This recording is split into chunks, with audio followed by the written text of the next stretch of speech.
This is one of the craziest crime stories you would ever hear. On the 6th of December 2016, two armed robbers broke into the home of a notable pastor and businessman by the name of Constable Solomon Lucky Sebati. They shot at him, his wife, his pregnant daughter, his little son, as well as his 15-year-old daughter, Otantile Sebati. All of them died except for the 15-year-old daughter, Otantile. She was the only one who survived this massacre because the bullet only got her a flesh injury. And according to her, she pretended to be dead when they fired at her. It was after the armed robbers had left with her father's vehicle that she got up and realized that every member of her family had been killed except her.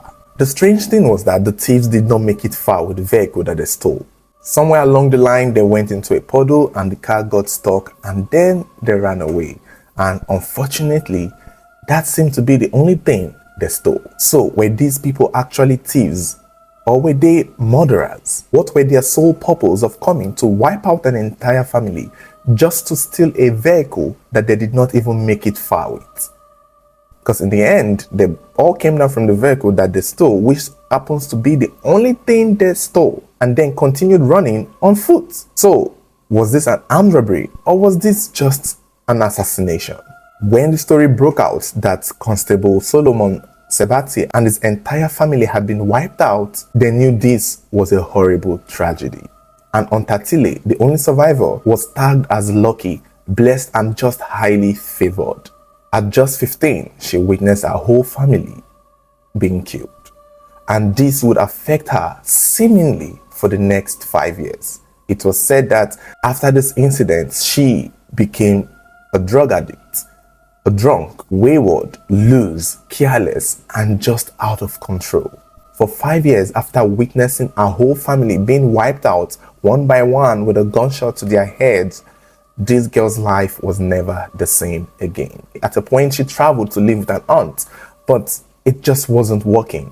She became out of control. And eventually, when she was 21, nearly 6 years after the incident, she attained the height of drug abuse.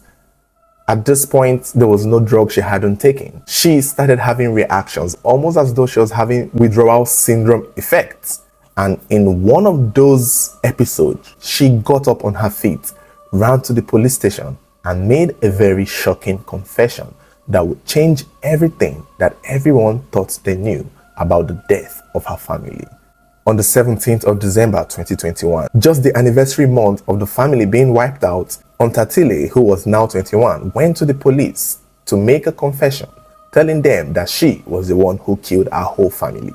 She told them in detail that the killing that happened back in 2016 was her fault, that she hired two men, the two men who had come into the house, to do the killing for her. She even mentioned the names of the men, Tumelo Mukone and Kagiso Mukone, who were said to be cousins. She even added in her confession she paid these men 50,000 rand each just so they could wipe out her whole family.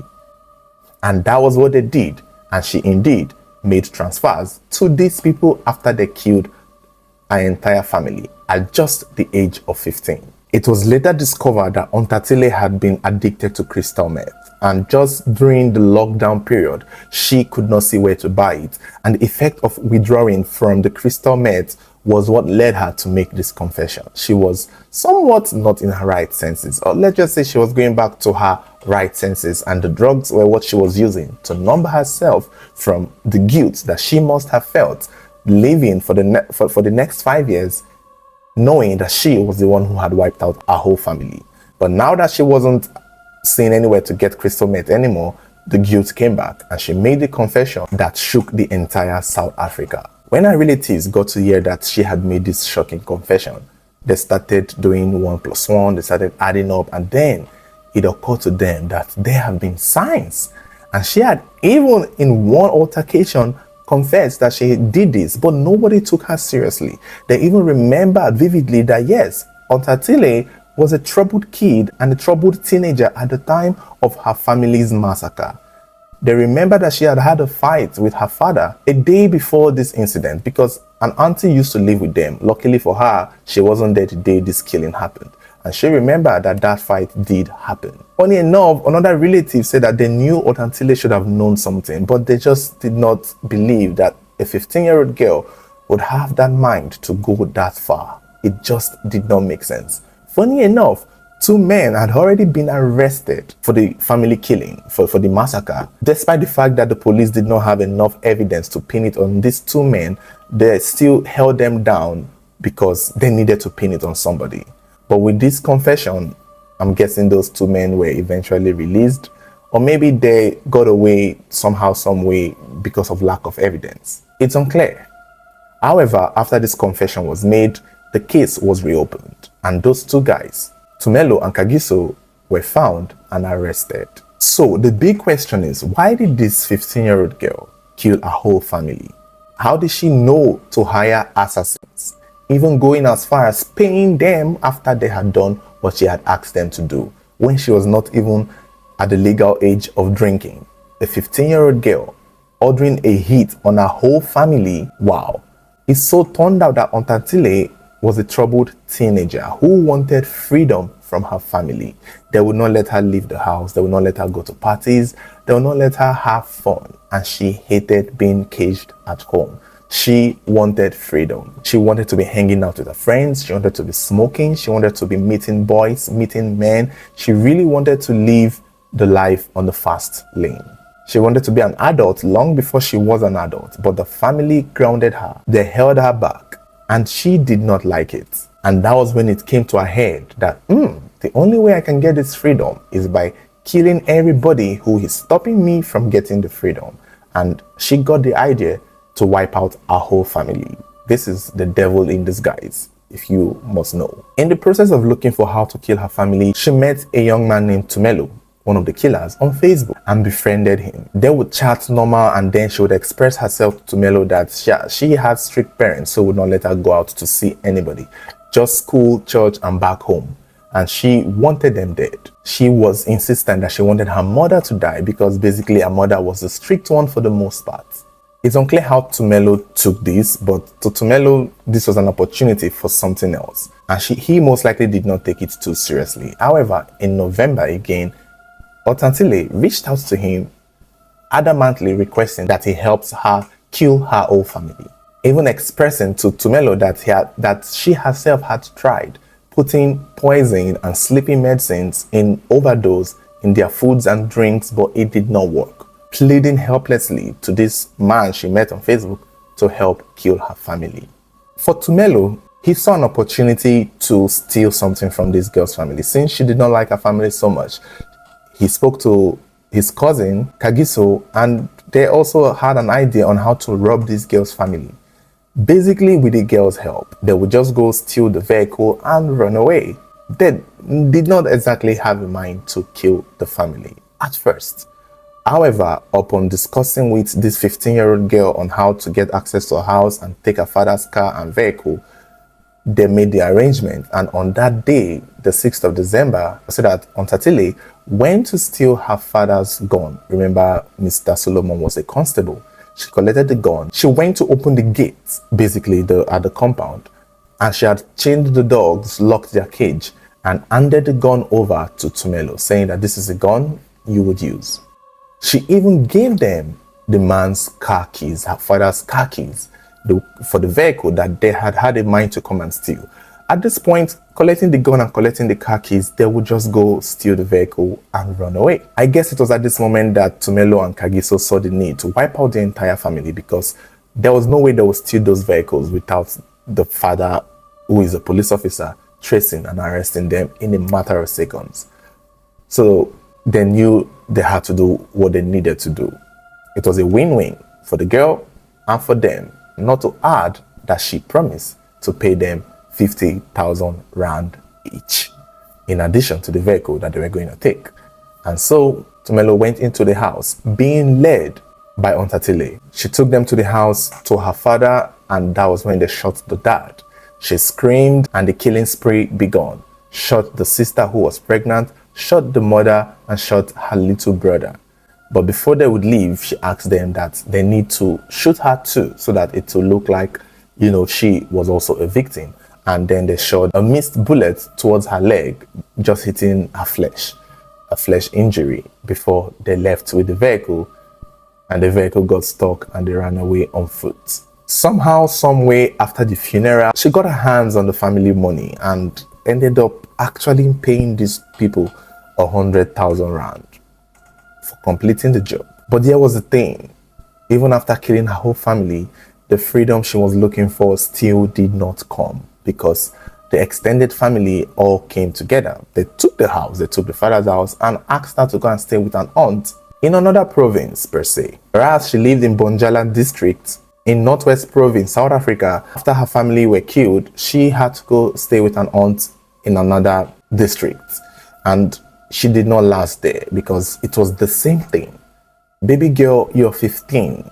Killing your whole family would not make you would have to wipe out both your extended family, because right now she was taken to an aunt who also caged her as well, and she did not like it.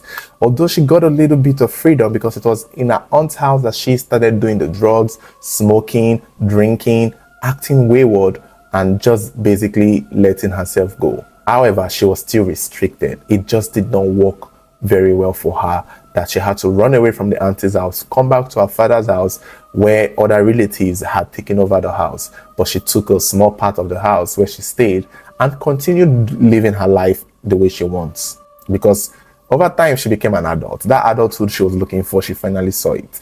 And that was when the drugs increased, the crystal meth came in, the waywardness continued. I'm surprised she didn't get pregnant, or maybe she did and she took them off multiple times, because this was why she killed her family, to live the life on the fast lane.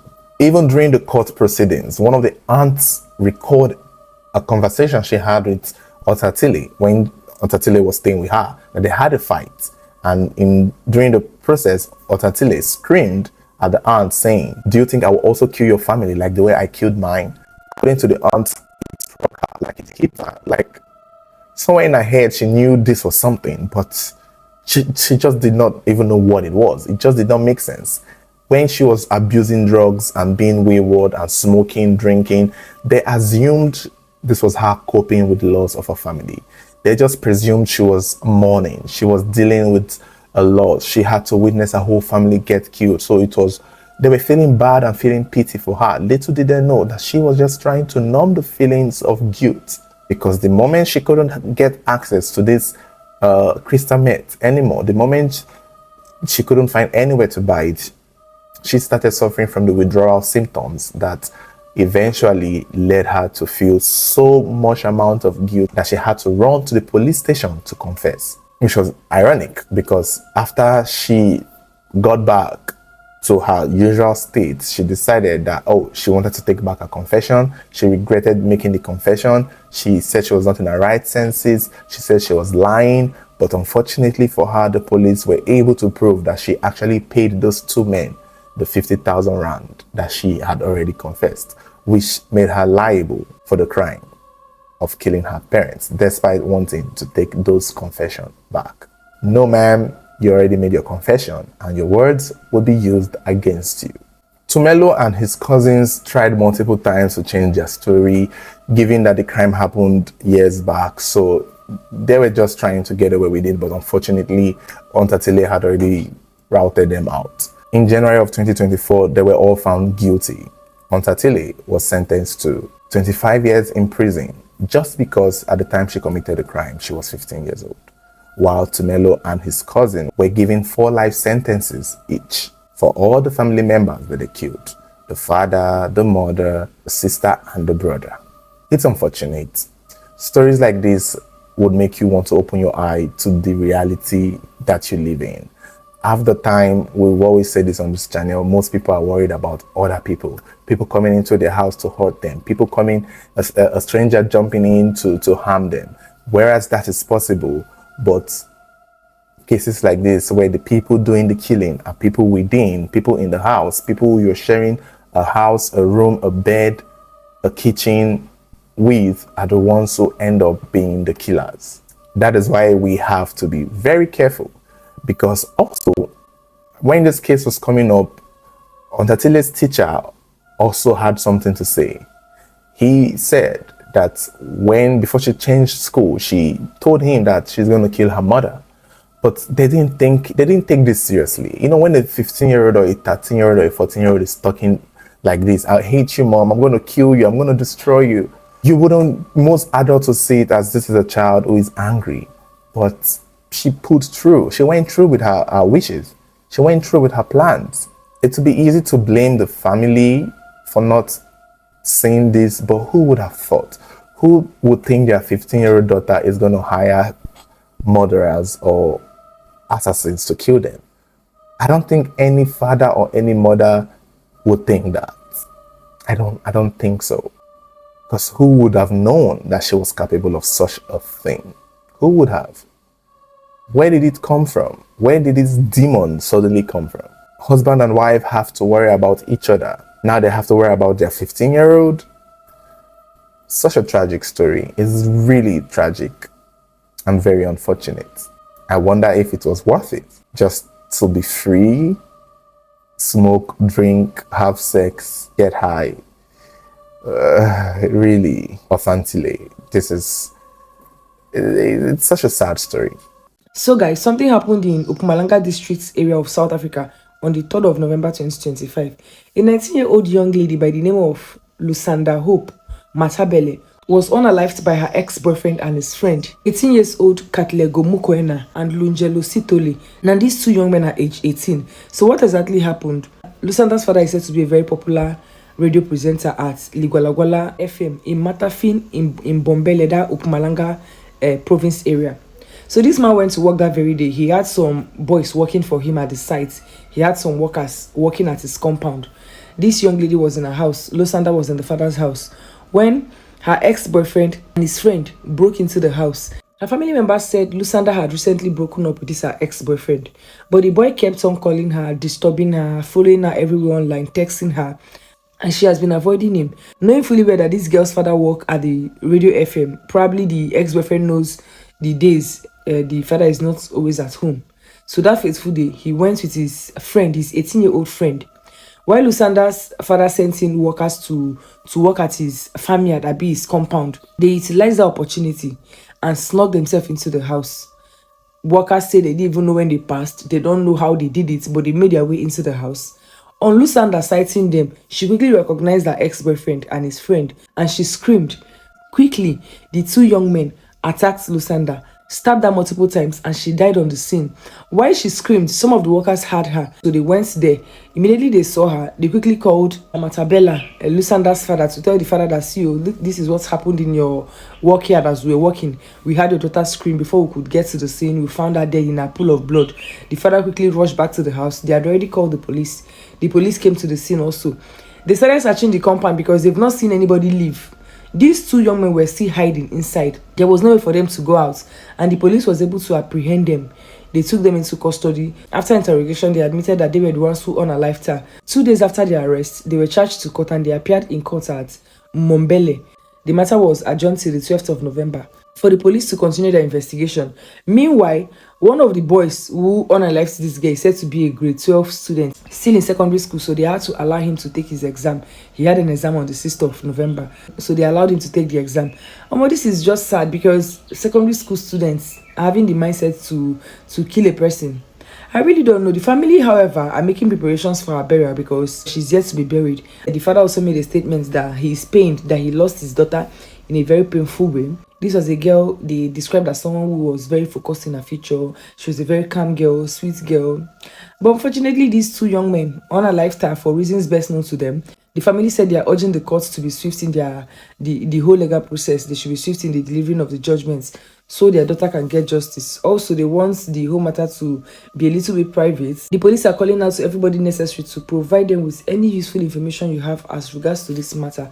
They want to find out if there were more persons working with these young men. What exactly was their motive for unaliving this girl, because they are yet to give a good reason. So the police is feeling maybe somebody sent them or they are working with somebody else. So if you have any useful information as regards these two young men, you should do well to contact the police. However, what is your take on the story? Drop it over the comment section, and please don't forget to subscribe to this channel. Have a great day.